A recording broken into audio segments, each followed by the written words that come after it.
আল্লাহ পাক রব্বুল আলামিন আপনাকে আমাকে শ্রেষ্ঠ মাখলুক হিসাবে সৃষ্টি করেছেন। আমাদের সবার বাবা মা আদম এবং হাওয়া। আগে এখানে চিন্তা করেন, বাবা মা আদম এবং হাওয়া, সেখান থেকে আমরা সবাই আসছি। আসলে দেখেন, পরিবেশের কারণে একই বংশের লোক বিভিন্ন চরিত্র হয়ে যায় নাকি ভাই? দেখা যায় এক বাবার 7 সন্তান, পর্যায়ক্রমে দেখা যায় কার পরিবার শিক্ষিত ভালো ভদ্র আর কার পরিবার খারাপের দিকে চলে যেরকম ঘটনা নাই? তার মানে পরিবার একই ছিল, পরিবেশের কারণে কেউ ভালো হয় কেউ খারাপ হয়। তার মানেটা কি? আমরা যদিও এক, কিন্তু পরিবেশ। ভাই মাইকে একটু কমায় দেন, গুনগুন শব্দ করে কেন মাইকে? পরিবেশের কারণে কেউ আমরা ভালো হই কেউ আমরা খারাপ হই। আজকে আমি দেখেছি যে আমরা যারা একটু গরিব, অর্থ কম, এরা মনে করি আমরা ভালো হবই না, ভালো হওয়া আমার কাজ না, ভালো চলা আমার কাজ না। এই ধারণাটাই প্রথম সবচেয়ে গলত, এইটা ভুল। আমার মা বোনেরা খুব ভালো মতো শুনবেন, একজন ধনীর যেই চেহারা একজন গরিবের একই চেহারা, একজন ধনীর যেই চক্ষু একজন গরিবের একই চক্ষু, একজন ধনীর যেই শরীর একজন গরিবের একই শরীর, একজন ধনীর রক্ত গরিবের রক্ত। তার মানে হলো আল্লাহ পাক রব্বুল আলামিন সমস্ত মানুষ একইভাবে সৃষ্টি করেছেন, কিন্তু পরিবেশের কারণে কেউ ভালো হয়ে যায় কেউ খারাপ হয়ে যায়। মূল হলো পরিবেশ। দেখবেন অনেক রিক্সাওয়ালা, ঠেলাওয়ালা, কুলি, মজদুর, কামার, চামার, এদের সন্তানরা ভালো পরিবেশে থাকার কারণে তাদের চাল চলন, অ্যাক্টিভিটিস, শিক্ষা দীক্ষা সম্পূর্ণ পরিবর্তন। এর কারণটা কি? একই মায়ের সন্তান, একই মায়ের সন্তান, একই বাবার সন্তান। পরিবেশের কারণে দেখা যায় চলাফেরার মধ্যে আমাদের কি আসে? ভালো আসে কেউ খারাপ আসে। আসলে যুগে যুগে যারা শাসক আমাদের ছিল, আমাদের এই গরিবদেরকে নিয়ে চিন্তাই করে নাই। এখানেই মূল প্রশ্ন। অথচ দেখেন, আমার মা বাবারা খুব খেয়াল দিয়ে শোনেন, আমি কয়েকটা কথা বলি, একটু চিন্তা করবেন, খুব ভালো মতো শুনবেন যে আমাদের সমস্যা কোন জায়গায়। আমরা মনে করি আমরা গরিব মানুষ, আমাদের দ্বারা কি হবে?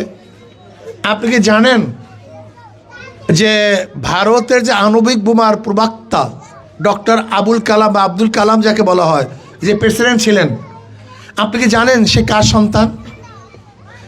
আমরা অনেকেই জানি সে একজন মাঝির সন্তান। মাঝি, ওই যে খেয়া দেয় না, এখানে খেয়া দেয় না, এই খেয়ালার সন্তান।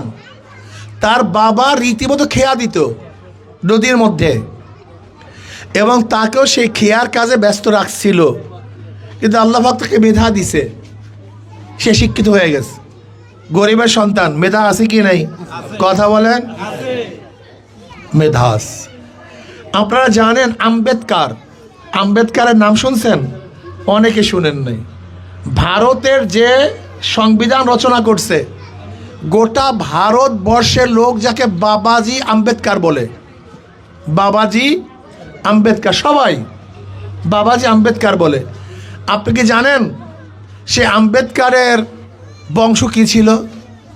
সবচেয়ে নিচু, দলিত, একসের গরিব, জন্মের নিচু বংশের। কিন্তু আল্লাহ পাক মেধা দিস, ভারতের মধ্যে সবচেয়ে জ্ঞানী, সবচেয়ে বড় জ্ঞানী ছিল বাবাজি আম্বেদকর। আচ্ছা বাদ দেন, আপনি কি জানেন আমাদের ইমাম শাফি রহমতুল্লাহ আলাই, এনার বাবা মা কি করতেন? ইমাম শাফি রহমতুল্লাহ আলাই বাবা মা গরিব ছিলেন, একেবারে গরিব। উনি ইরাকে আসবেন মদিনার থেকে, সেই টাকা তার কাছে ছিল না। ইমাম মালিক রহমতুল্লাহ আলাই তাকে টাকা দিছেন, সেই টাকা দিয়ে তিনি ইরাকে আসছেন। আপনি কি জানেন ইমাম ইউসুফ রহমতুল্লাহ আলাই, আমাদের ইমাম, এই ইউসুফ রহমতুল্লাহ বাবা মা কি ছিলেন? একজন ধুপি, এই যে কাপুর খসে না, এই ধোপা ছিলেন, আল্লাহ পাক মেধা দিছেন, জাতির ইমাম হয়ে গেছে। বাদ দেন আগের ঘটনা, আমাদের প্রধান বিচারপতি শাহাবুদ্দিন সাহেব, আমাদের প্রধান বিচারপতি যিনি তত্ত্বাবধায়ক আমলের প্রধান ছিলেন, আপনি কি জানেন শাহাবুদ্দিন সাহেবের বাবা কি করতেন? এই যে আমাদের গ্রামে পাখি মারে না, পাখি মারে, ওই যে খাঁচার মধ্যে পাখি নিয়ে, ওই শিকারি, পাখি শিকারি, ওই পাখি শিকারি ছিলেন। ওই পাখি মারিয়া তারা জীবিকা নির্বাহ করতেন। এমনকি শাহাবুদ্দিন সাহেবকেও সেই পাখি মারার কাজে নিয়ে গেছিল। আল্লাহ আমাকে মেধা দিচ্ছেন, প্রধান বিচারপতি হয়েছেন এবং তত্ত্বাবধায়ক সরকারের প্রধান হয়েছেন। তার মানিটা কি? আমরা গরিব, তার মানি এই নয় যে আমার মেধাও গরিব। আমি এই কথা বলতে চাই, আমি গরিব তার মানে এই নয় আমার মেধা গরিব। আমি গরিব হতে পারি কিন্তু আমার মেধা কিন্তু শক্তিশালী। বিশ্বাস হয় না? আপনি দেখেছেন যে অনেক ড্রাইভার মালিকের সন্তানকে নিয়ে যায়, মালিকের সন্তান ফেল করছে কিন্তু ড্রাইভারের ছেলে ফার্স্ট ক্লাস ফার্স্ট। এরকম নাই ঘটনা? না মিথ্যা বললাম? কামারের সন্তান গোল্ডেন এ প্লাস, ধোবার সন্তান গোল্ডেন এ প্লাস। মানিটা কি? আমি কি বুঝাতে চাই? ব্রেন এটা আল্লাহ প্রদত্ত। পরিবেশের কারণে বিকাশ করতে পারি, পরিবেশের কারণে বিকাশ করতে পারি না। আজকে আমাদেরকে নিয়ে, এই গরিবদেরকে নিয়ে, গরিবের সন্তানকে ডেভেলপ করার জন্য আমাকে বলুন তো কোনো রাজনীতিবিদ আজ চিন্তা করছে? না, চিন্তা করবে না। কারণটা কি? ওরা চিন্তা করে না কেন? ওরা আমাদের হাতের মধ্যে গাজার কলকি দিয়ে দিস, ফেন্সিডিলের বোতল দিয়ে দিস, নেশার পুইরা দিয়ে দিস। কারণটা কি? আমাকে মাতাল না করা পর্যন্ত ওর পিছনে গাদার মতো ঘুরাতে পারবে না। কলম দেয় না হাতে, হাতে কলম, খাতা, বই দিছি কি? নেশা। কারণ আমাকে নেশাগ্রস্ত না করা পর্যন্ত আমি ওর গোলামি করব কেন? যদি আমার ব্রেন সার্ফ থাকে আমি তো ভালো মন্দ চিহ্নিত করতে পারবো, কোনটা ভালো কোনটা মন্দ।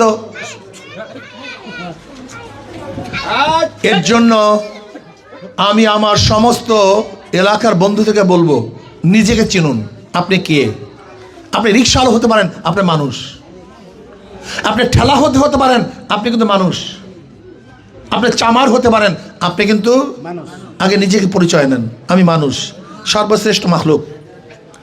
আল্লাহ পাক আমার দ্বারা বহুত কিছু করাতে পারেন, কিন্তু পরিবেশের কারণে বিকাশ করতে পারি না। পরিবেশ ছাড়া মেধা বিকাশ করা যায় না।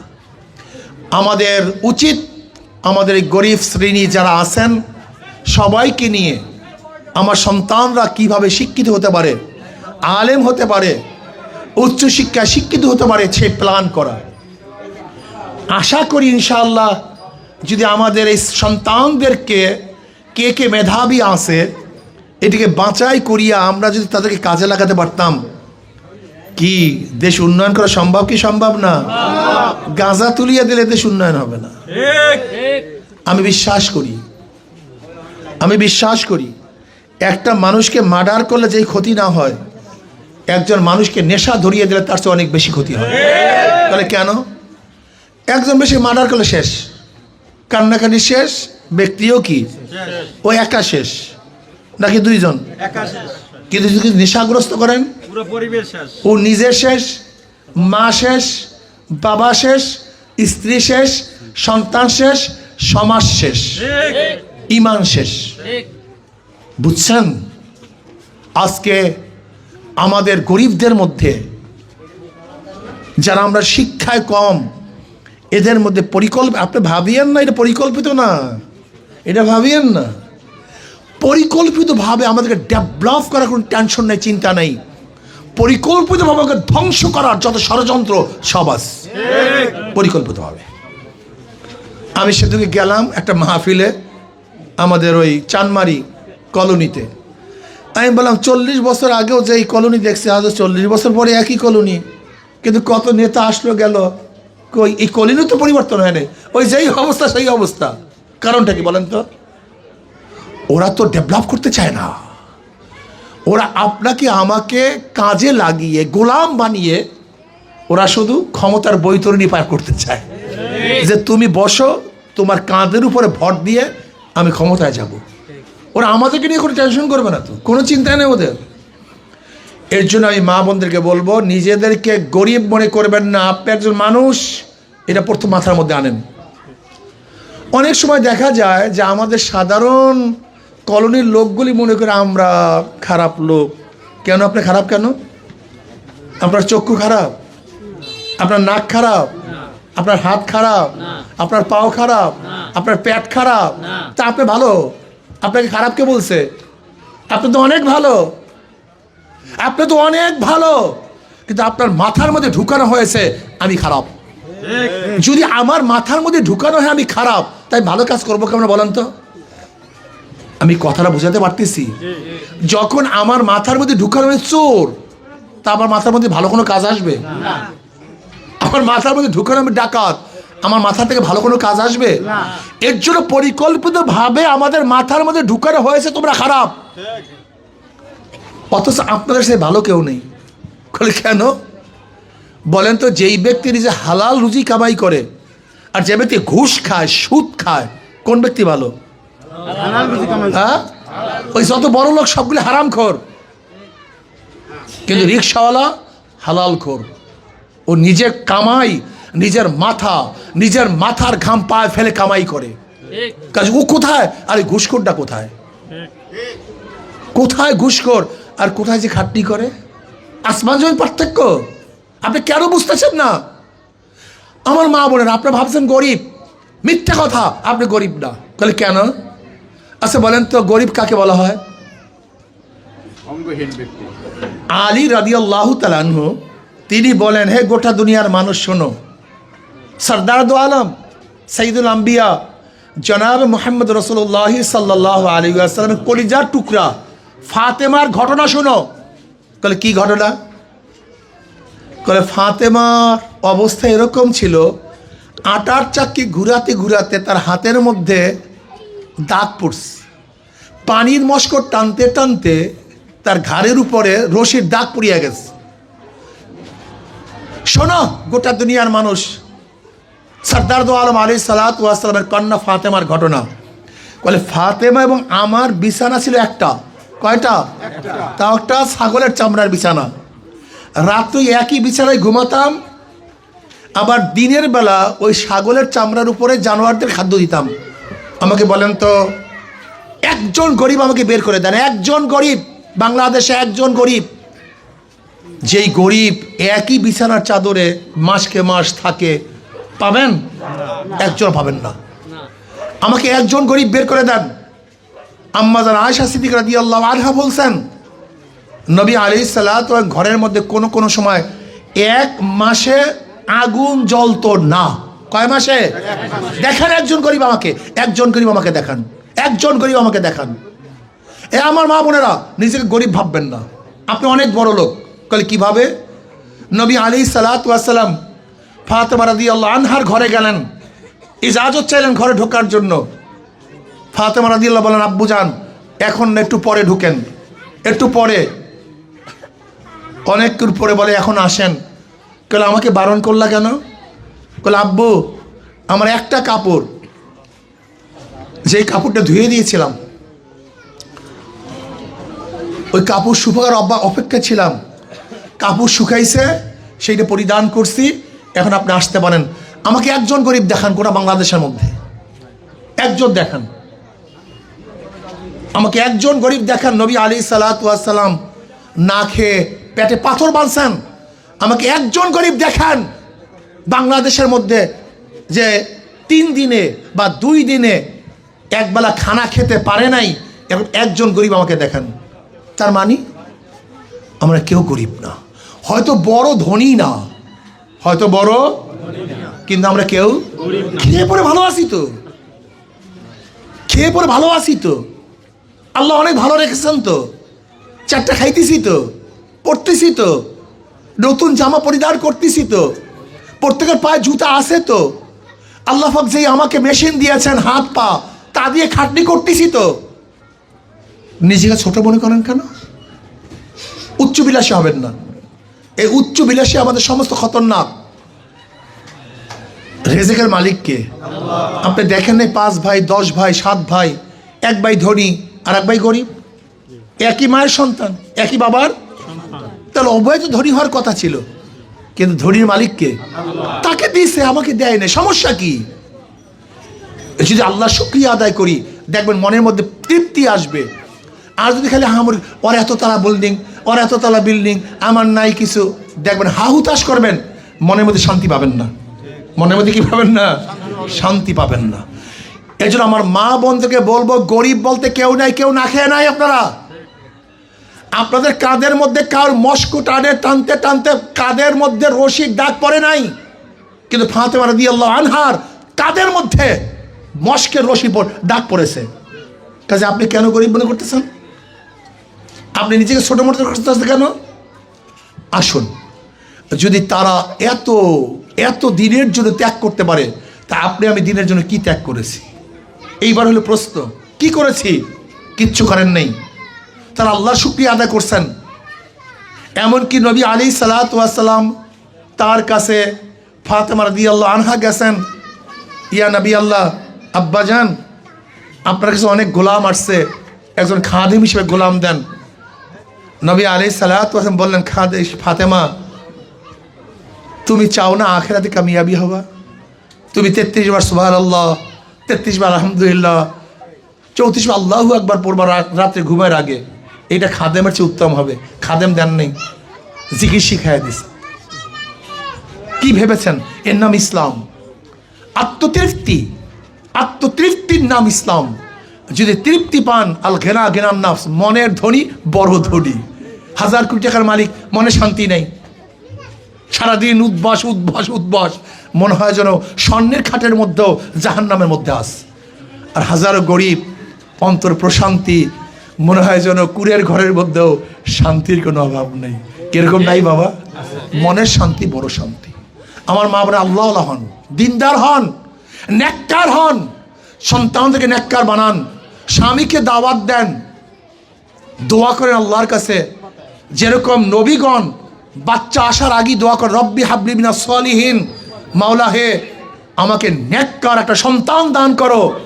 আমি আমার মা বোনদেরকে বলবো, এরকম সন্তানের জন্য দোয়া করেন, আল্লাহ যেই সন্তান কিয়ামতের ময়দানে আমার জন্য সুপারিশ করবে, আমার মাকে জান্নাতে দিয়ে দাও।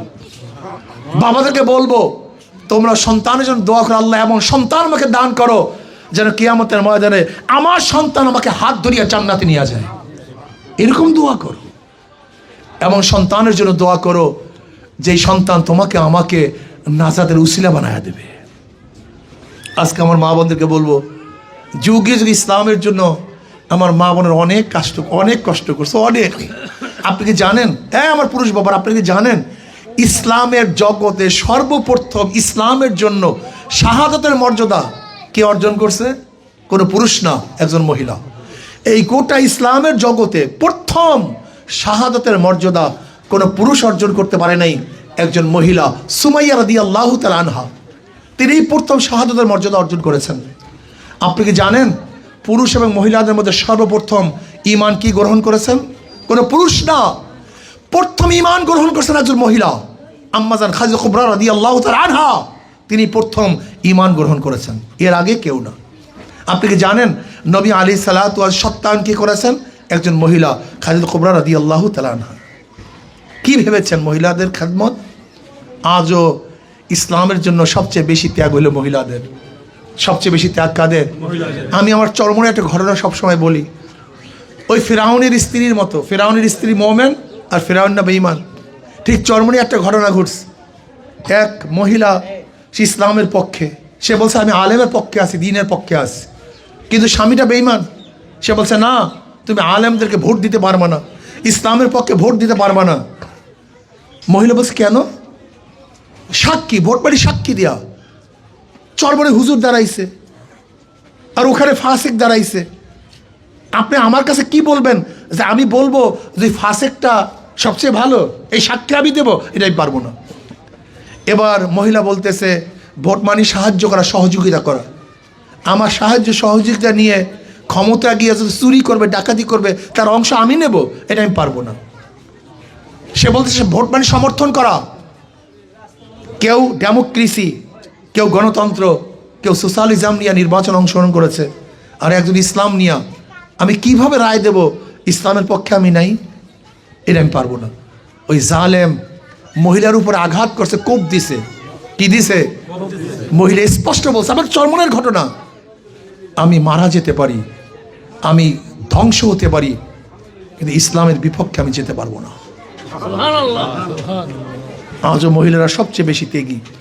কাজে আমার মা বোনদেরকে বলবো, আসুন আমরা সবাই ইসলামের জন্য, দ্বীনের জন্য সর্বোচ্চ ত্যাগ করার জন্য সবাই রাজি আছেন ইনশাআল্লাহ? আমার বামরা রাজি আছেন ইনশাআল্লাহ? আগামী একটা হক এবং বাতিলের লড়াই হবে, আগামীতে হক এবং বাতিলের লড়াই হবে ইনশাআল্লাহ। হক এবং বাতিলের লড়াই হবে, ইসলামের পক্ষে, ইসলামের বিপক্ষে। আমার মা বোনদেরকে বলবো, আমার মা বোনেরা আসুন, ওদেরকে বারবার দেখেছেন কিন্তু আমাকে এখনো দেখেন নাই। ওদের শাসন বারবার দেখেছেন, ইসলামের শাসন একবারও দেখেন নাই। আমি অনুরোধ করব, আমার মা বোনেরা আপনার পাশের বাড়িতে কাছে গিয়ে আশেপাশে সবাইকে দাওয়াত দেন। এবার আমরা সবাই হাত পাকা প্রতীকে ভোট দেবো ইনশাআল্লাহ। কয়েকটা দিন চেষ্টা করুন, কয়েকটা দিন, মাত্র কয়েকটা দিন, ইনশাআল্লাহ আপনাদের মুখ উজ্জ্বল হবে, মলিন হবে না ইনশাআল্লাহ। আপনার ওয়াদা, আমার দ্বারা আপনাদের ক্ষতি হবে না, উপকার হবে ইনশাআল্লাহ। আমি গরিব দুঃখী মেহনত মানুষের একটা টাকা আত্মসাৎ করব না ইনশাআল্লাহ, বরং আপনাদের অর্থ আপনাদের কাছে ফিরিয়ে দেব ইনশাআল্লাহ। যদি আমাকে নির্বাচিত করেন, বরিশালের মধ্যে একটা মিথ্যা মামলা আমি হতে দেব না, হয়রানিমূলক কোনো মামলা থাকবে না। আমি চাই সবাইকে নিয়ে একটা সুন্দর পরিবেশ গড়তে, সবাই একই সাথে থাকবো, একই সাথে চলবো, একই সাথে খাবো, একই সাথে পরিধান করব, একই সাথে চলাফেরা করব, একই সাথে বাজার করব। সুন্দর একটা পরিবেশ যদি সৃষ্টি করতে পারি, তাহলে এইটাই সৌন্দর্যতা বাড়বে, কথা ঠিক না? এই লড়ালড়ি, ঝাফাঝাফি, মারামারি, এর মধ্যে সৌন্দর্যতা বলতে কিছু নেই। এই জন্য মা বোনদেরকে বলবো, আসুন আমরা কয়েকটা দিন হাত পাকা প্রতীক নিয়ে ইনশাআল্লাহ চেষ্টা করি, সবাই চেষ্টা করি। আল্লাহ আমাকে আমাদের সবাইকে কবুল করে নেন। মাত্র কয়েকটা দিন, বিক্রি হবেন না গরু ছাগলের মতো। একটা ছাগলের দাম 30,000 টাকা, একটা ভালো খাসির দাম কত? তারও বেশি। একটা গরুর দাম 2-3 লাখ টাকা, আর আশরাফুল মাখলুকাত এই বনি আদম বিক্রি হয় মাত্র 500 টাকা। এই 500 টাকা আপনাদেরকে কিনে ওরা হাজার হাজার কোটি টাকার মালিক হয়, এটা ইনভেস্ট ওদের। কাজে ভোটটাকে বিক্রি করিয়েন না, ভোটটাকে বিক্রি করিয়েন না, বিক্রি করিয়েন না। ওরা আপনার টাকা আপনার কাছে ফেরত দেয়, আপনার টাকা আপনার কাছে দেয়। ওরা আপনার ভোট কিনবে কেন? নিশ্চয় এখন গোপন কোনো ষড়যন্ত্র আছে, ওরা কামাই করবে। এর জন্য আসুন আমরা ভোট বিক্রি না করি, ইসলামের পক্ষে থাকি, শান্তির পক্ষে থাকি, হকের পক্ষে থাকি। এইবার সুন্দর একটা চান্স এসছে, যদি ইনশাআল্লাহ আপনারা সবাই সবাই আন্তরিকতার সাথে কাজ করেন, আশা করি ইনশাআল্লাহ এই বরিশাল 5 থেকে সর্বোচ্চ ভোট পেয়ে ইনশাআল্লাহ হাত পাখা বিজয় অর্জন করবে ইনশাআল্লাহ। কি আসেন না ইনশাআল্লাহ? পাবলে সবাই একটু কষ্ট করবো বাবারা সবাই ইনশাআল্লাহ।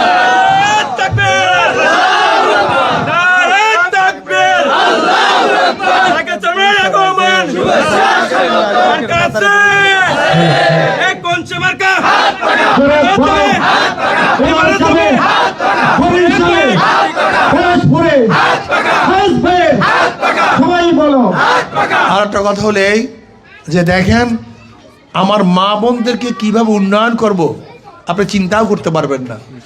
ইসলাম মা বোনদের, মেয়েদের, মহিলাদের সবচেয়ে বেশি অধিকার প্রয়োগ করেছে, সবচেয়ে বেশি মর্যাদা দিয়েছে। ইসলামের চেয়ে গোটা দুনিয়ার কোনো আইন মহিলাদেরকে বেশি মর্যাদা দিতে পারে নাই। ইনশাআল্লাহ যদি আমাদেরকে আল্লাহ কবুল করেন, তখন দেখবেন আমি মা বোনদেরকে কীভাবে উন্নয়ন করার চেষ্টা করব। আল্লাহ আমাকে এবং আমাদের সবাইকে হাত পাখা প্রতীকের জন্য কাজ করার তৌফিক দান করেন, একটু খাটনি করার তৌফিক দান করেন। আল্লাহুম্মা আমিন।